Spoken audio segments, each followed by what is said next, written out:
Hello guys, welcome. Collective reading tayo ngayon. Tingnan natin kung kaninong energy to. Be open-minded po, hindi po halos lahat makaka-resonate kaya piliin nyo na lamang. And thank you nga po pala sa mga nag-subscribe, lalo na sa mga bumabalik. Marami pong salamat. Give me the message, kaninong energy to. Give me the message, kaninong energy to.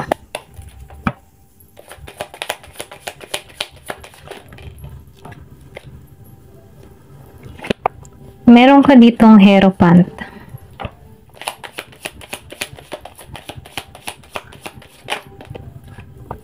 Justice upright. Excuse me po.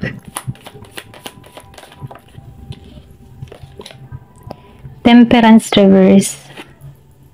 Five of Cups. Six of Swords upright. Then King of Cups.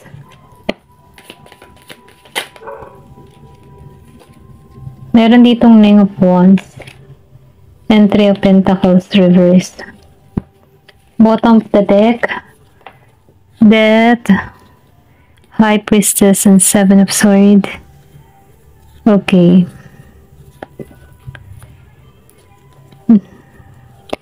Meron dito Taurus, Scorpio, Cancer, and Pisces, Gemini, Aquarius, Libra, Aries, Leo, Sagittarius, and Virgo, Capricorn, Taurus. Gusto ng tao nito, no?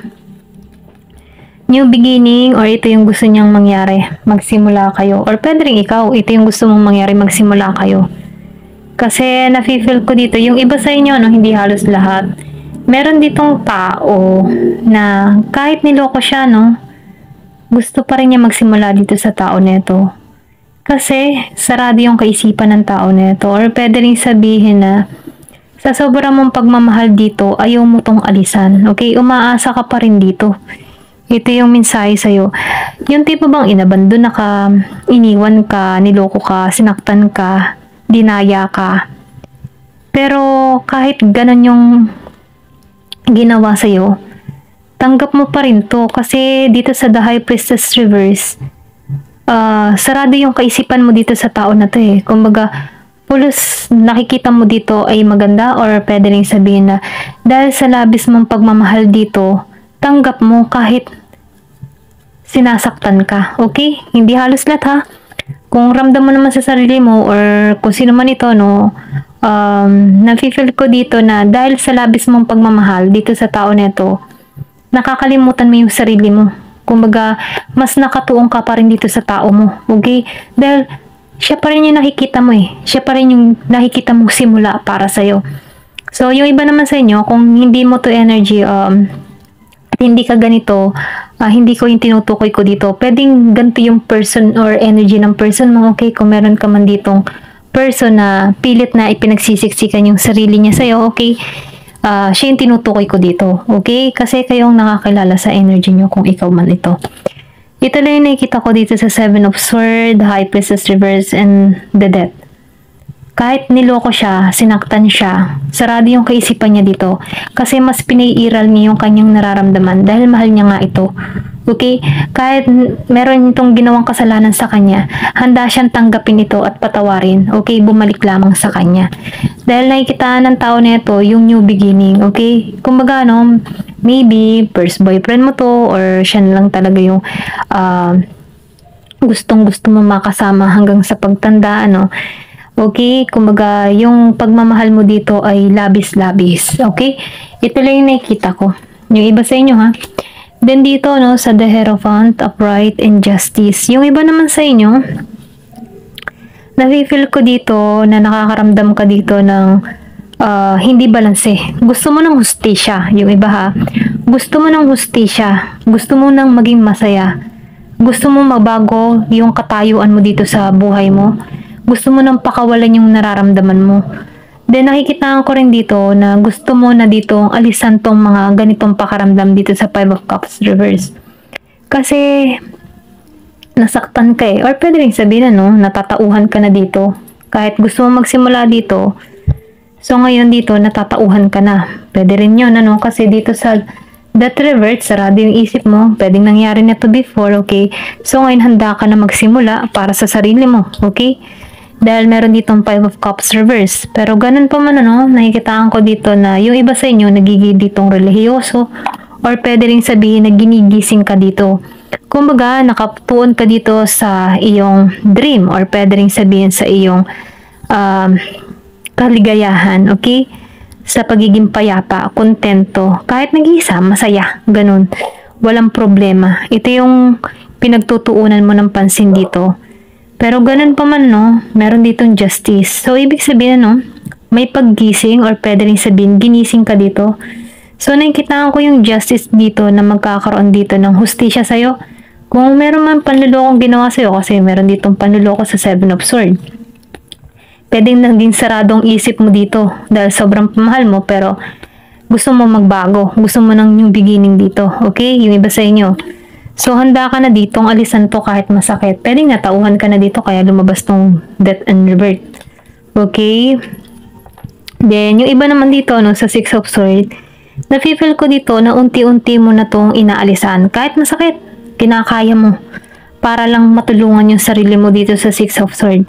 Ang bigat ng kalooban mo, sobra. Pero kahit ganun, inalisan mo to na sobrang bigat, may problema pa.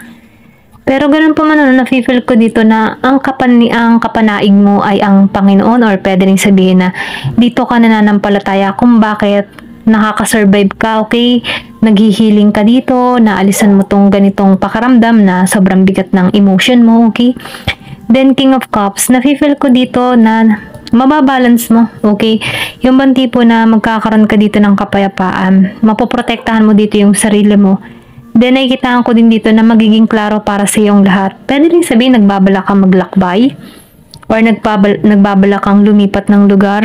Yung iba sa inyo, gusto mo ng panibagong buhay dahil lumabas ang the death and rebirth. Gusto mo magsimula muli. Kasi nakikitaan ko dito sa Nine of Wands, nagiging kang matatag, nagiging kang matapang, okay? Pero ganun pa man sa 3 of Pentacles, nahihirapan ka, maybe nasi-short ka pa sa budget mo or pwede rin sabihin hindi ka pa stable, okay? Pero ganun pa man, no, kahit kulang yung budget mo or wala man lang tumutulong sa'yo or wala man lang sumusuporta sa'yo, narito pa rin yung fighting spirit mo. Kumbaga, lumalaban at lumalaban ka pa rin dito. Ito lang yung nakikita ko. Ayan, tingnan pa natin kung ano pa yung lalabas dito. Give me the message. Ano pa yung mensahe sa'yo? Pasensya na kung may naririnig kayong tahol na aso. Huwag nyo na lang pagtuunan ng pansin. Excuse me, the star. Huwag ka mag-alala. Kahit walang mga sumuporta sa'yo dito. Nafe-feel ko dito yung happiness sa bandang huli sa'yo. Kumbaga magniningning ka. Kumbaga no, kahit nasa dilim, ikaw ay magniningning dito. Kung makikita mo, yung naiisip mo o yung napaplana mo na gusto mo magsimula para sa sarili mo or gusto mo magkaroon ng panibagong buhay, okay? Nafe-feel ko dito na matutupad mo yung hiling mo. Or kung gusto mo man lumipat na ibang lugar, nakikitaan ko dito na may pag-alis or merong kang pupuntahan na malayo na magbibigay sa'yo ng masaya paglalakbay. Then, nafe-feel ko din dito yung mga pangarap mo ay matutupad, okay? So, nakikitaan ko dito na huwag kang mawawalan ng pag-asa. Maniwala ka. Kasi once na iniisip mo ay mga positibo at yung mga pangarap mo sa buhay, ito yung ma-attract mo dito, success. Kaya sinasabihan ka dito, ano, panatilihin laging positibo. Give me more information. Ano pa yung mensahe sa'yo?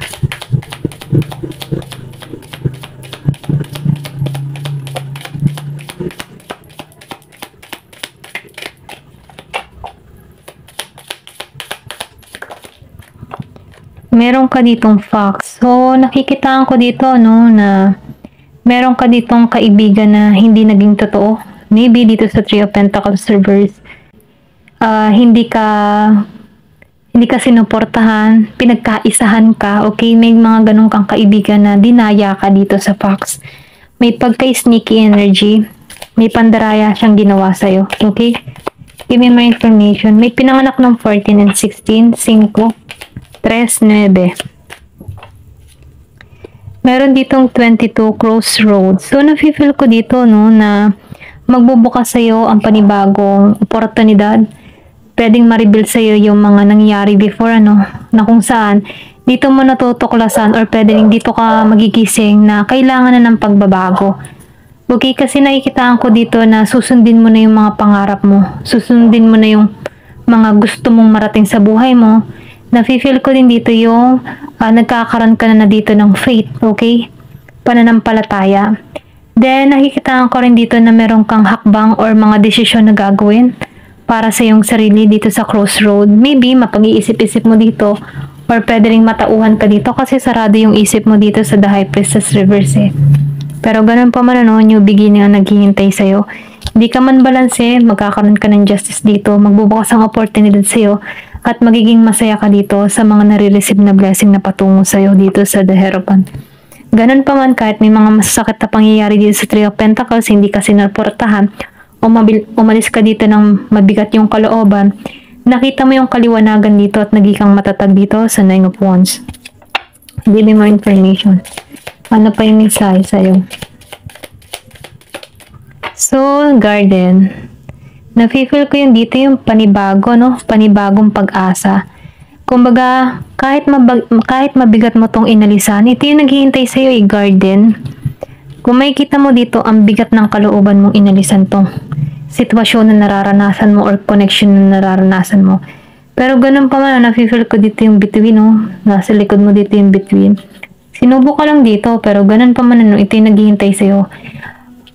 Buhay na masaya.